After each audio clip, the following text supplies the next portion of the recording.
ఓం శ్రీ లక్ష్మీనరసింహాయ నమః. శ్రీ స్వామివారి వార్షిక బ్రహ్మోత్సవాలు మార్చి 1 నుంచి 11 వరకు యాదగిరిగుట్టలో జరుగుతున్నాయి.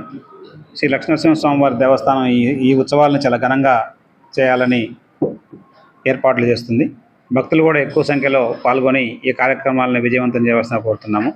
దీనికి సంబంధించి 1 నుంచి 11 తారీఖులో ముఖ్యమైన రోజులుగా గుర్తించేవాడు 7వ తారీఖు నాడు ఎదుర్కోలు ఉత్సవం ఉంటుంది, 8వ తారీఖు నాడు స్వామివారి కళ్యాణం ఉంటుంది, 9న రథోత్సవం ఉంటుంది, చివరి రోజు 11వ రోజు చక్రస్నానంతో ఉత్సవాలు ముగుస్తాయి.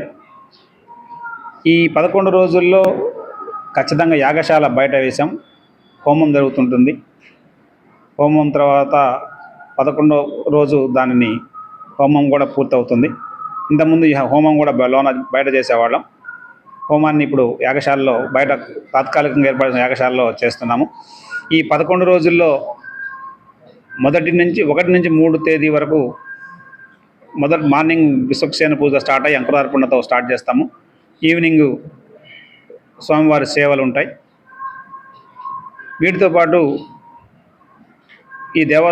ఈ దేవాలయ ప్రాశస్త్యాన్ని, ఈ దేవాలయ ఉన్నతిని చూసి మేము ఈసారి సాంస్కృతిక ఉత్సవాలు ఘనంగా నిర్వహించాలని దేవస్థానం ప్రభుత్వానికి తెలియపరిస్తే ప్రభుత్వం కూడా అనుమతించింది. దాన్ని దృష్టిలో పెట్టుకొని 1 నుంచి 3వ తారీఖు వరకు ప్రముఖ ప్రవచనకర్త పద్మశ్రీ డాక్టర్ గరికపాటి నరసింహారావు గారు ఎర్రా ప్రకటన రచించిన నృసింహ వైభవం మీద ప్రవచనం చెప్తారు. ఖచ్చితంగా 6 గంటల నుంచి 8 గంటల 25 నిమిషాల వరకు ఈ ప్రవచనం ఉంటుంది. 4వ తారీఖు నాడు ప్రముఖ సంగీత దర్శకుడు మాధవపెద్ది సురేష్ గారిచే భక్తి సంగీత కాన్సర్ట్ ఉంటుంది. అది కూడా 2.5 గంటల కార్యక్రమం, 6 గంటల నుంచి 8 గంటల 25 నిమిషాల వరకు ఉంటుంది. 5 నాడు తేలు విజయ్ గారిచే భక్తి సంగీతం ఉంటుంది.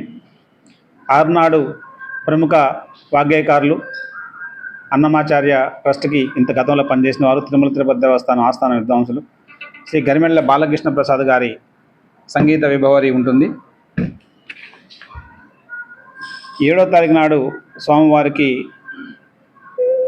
శోభరాజు గారిచే అన్నమాచార్య కీర్తనలు, త్యాగరాజ కీర్తనలు, భక్తి సంగీతం ఉంటుంది. 8 స్వామివారి కళ్యాణం ఉంటుంది కాబట్టి ఆ రోజు కార్యక్రమాలు ఉంటాయి. 9న ఎప్పుడు వస్తారు మన టెంపుల్కి రామాచార్య గారు లిటిల్ మ్యూజిషియన్స్ అని ఒక అకాడమీ, చాలా ఫేమస్. వాళ్ళ బాబు కానివ్వండి, వాళ్ళ పాప కానివ్వండి, వాళ్ళందరూ పెద్ద సింగర్స్, వారిచే మ్యూజికల్ కాన్సర్ట్ ఉంటుంది. ఈసారి బాగా పేరెన్నిక కళాకారులు, వాళ్ళని గౌరవించడంతో పాటు ఈ మధ్య 5 నుంచి 6 మధ్యలో స్థానిక కళాకారులకి మరియు 8:30 నుంచి 9:30 మధ్యలో స్థానిక కళాకారుల కంటే రాష్ట్రంలో అప్పుడప్పుడే వస్తున్న కళాకారులకు కూడా అవకాశం కల్పించడం జరిగింది వీళ్ళ మధ్యలో కూడా. సో కాబట్టి సంగీత కార్యక్రమాలు, ఈ ప్రవచనాలు ఇవన్నీ ఉంటాయి. వీటికి కూడా భక్తులు ఎక్కువ సంఖ్యలో హాజరు కావాలి. దాన్ని దృష్టిలో పెట్టుకొని దేవస్థానం ఒక ప్రతిపాదన ప్రభుత్వానికి పంపుతుంది. మళ్ళీ ఈ కొండెక్కాలంటే టోల్ సమస్య ఉంది. ఈ స్థానికులు ఎక్కువగా వస్తారు, వాళ్ళందరూ కూడా వెహికల్స్ మీద రావాలన్న ఇబ్బంది ఉంటుంది కాబట్టి మళ్ళీ పోయేటప్పుడు ఇబ్బంది ఉంటుందని సాయంత్రం 5 గంటల నుంచి 8:30 మధ్యలో వచ్చే వెహికల్స్కి, ఈ కార్యక్రమంలో పాల్గొనే ఏ వెహికల్ అయినా సరే వాటన్నిటి కూడా టోల్ మినహాయింపు ఇవ్వాలని ప్రభుత్వానికి పంపుతున్నాము. అది కూడా ప్రభుత్వం నుంచి అనుమతి లభిస్తుందని భావిస్తున్నాం ఖచ్చితంగా. ఎందుకంటే స్థానికులకి ఎక్కువ ఇవ్వాలి. మళ్ళీ 500 రూపాయలు టికెట్ పెట్టుకొని వచ్చి అది రోజు వస్తే 11 రోజులు 5,500 రూపాయలు ఖర్చు వస్తుంది దేవస్థానానికి. దానివల్ల దేవస్థానానికి ఆదాయం కూడా అంత మనం లోకల్ వాళ్ళని బాధపెట్టి ఆదాయం సంపాదించే ఉద్దేశం లేదు. సో కాబట్టి ఈ కార్యక్రమాలు, ఈ బ్రహ్మోత్సవాలు ఉన్న రోజుల్లో ఈ 5 నుంచి 8:30 మధ్యలో కొంచెం గ్యాప్ ఇచ్చేసి టోల్ లేకుండా అందరినీ పంపించాలని, అప్పుడు పార్కింగ్ సమస్య రాకుండా పార్కింగ్ను కూడా కంట్రోల్ చేస్తూ పోలీసులకి ఇచ్చేసాం.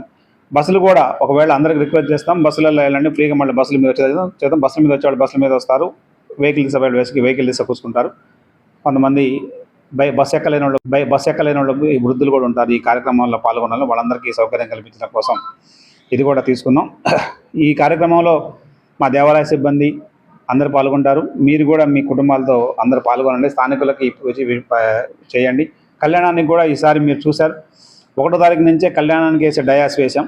అంటే భక్తులకి ఎటువంటి ఇబ్బంది లేకుండా ప్రశాంతంగా ఒకవైపు సాంస్కృతిక దైవ దర్శనం చేసుకొని ఒకవైపు సాంస్కృతిక కార్యక్రమాలు చూస్తూ మళ్ళీ దీని తర్వాత సేవల్లో కూడా పాల్గొనాలనేది మా ఉద్దేశం. గతంలో ఒక 8-9 ఏళ్ల క్రితం సేవలన్నీ కూడా 8:30 తర్వాతనే స్టార్ట్ అయ్యాయి. ఎందుకంటే భక్తులందరూ కూడా సేవలు దర్శనానికి వచ్చిన భక్తులు ఈవినింగ్ ఉండేవాళ్ళు కాదు. ఎక్కువ స్థానిక భక్తులు పార్టిసిపేట్ అయ్యి ఈ సేవల్లో పార్టిసిపేట్ అయ్యేవాళ్ళు. ఇంతకుముందు గత 4-5 ఏళ్ల నుంచి 6కి 6:30కి తీయటం వల్ల స్థానిక భక్తులు ఇంట్లో పనులు చేసుకొని రాలేక అది కొంచెం ఇబ్బందిగా ఫీల్ అవుతున్నారు.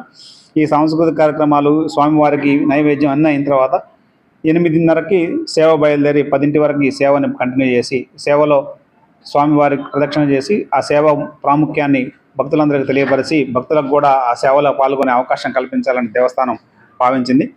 ఈ ప్రతిపాదనను కూడా ప్రభుత్వానికి పంపి దీన్ని కూడా తీసుకుంటున్నాం. ఇది ముఖ్యంగా భక్తులు ఎక్కువ పార్టిసిపేషన్ కావాలనే ఉద్దేశంతో ఈ సేవలను చేస్తున్నాం. ఒకసారి ప్రవచనం అయిపోయిన తర్వాత దాదాపు ఒక 2-3 వేల మంది భక్తులు ఉంటే ఆ 2-3 వేల మంది కనీసం ఒక 1000 మంది ఈ సేవ ఉద్దేశం ఏంటి, ఈ సేవ ఎందుకు కడుతున్నాం, గరుడ వాహనం ఎందుకు వాడుతున్నాం, హనుమంత వాహనం ఎందుకు వాడుతున్నాం, ఈ వాహనాలన్నీ వాడిన ఉద్దేశం ఏంటి అనేది తెలియాలి. అందరం చూస్తున్నాం కానీ ఈ వాహనాల ప్రాముఖ్యత తెలియదు. ఇవన్నీ తెలుసుకోవడం కోసం ఈ కార్యక్రమం చేపట్టడం జరిగింది. కాబట్టి ఈ బ్రహ్మోత్సవాలు ఎక్కువ సంఖ్యలో పాల్గొని భక్తులతో పాటు స్థానికులు అందరూ పాల్గొని విజయవంతం చేయవలసిందిగా కోరుతున్నాము. ఓం శ్రీ లక్ష్మీ నరసింహాయ నమః.